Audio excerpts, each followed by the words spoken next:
Què opines de la consulta? Què opino de la consulta? Mira, la democràcia es basa en que els ciutadans puguin opinar.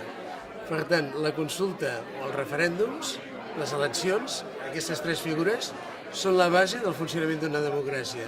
Si els tres no funcionen, és que el país no és democràtic. Després,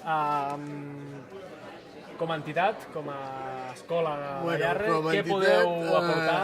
A veure, l'únic que podem aportar de manera molt directa és fer la màxima extensió en les famílies dels nostres alumnes, el professorat i tot el personal.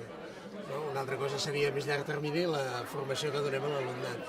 Però d'entrada, de cara al 10 d'abril o la data que sigui, és això, extendre la qüestió. I després, alguna frase magistral per animar a la participació a la consulta?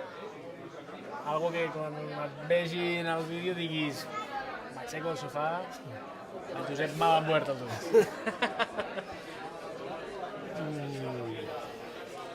Mira, repetiré una frase d'en Joan Solà, que tinc molt present en aquests moments, i que em sembla clau, tant per aquesta consulta com pel dia que fem el referèndum de veritat. Plantem cara. Molt bé, crec que ja està. Molt bé.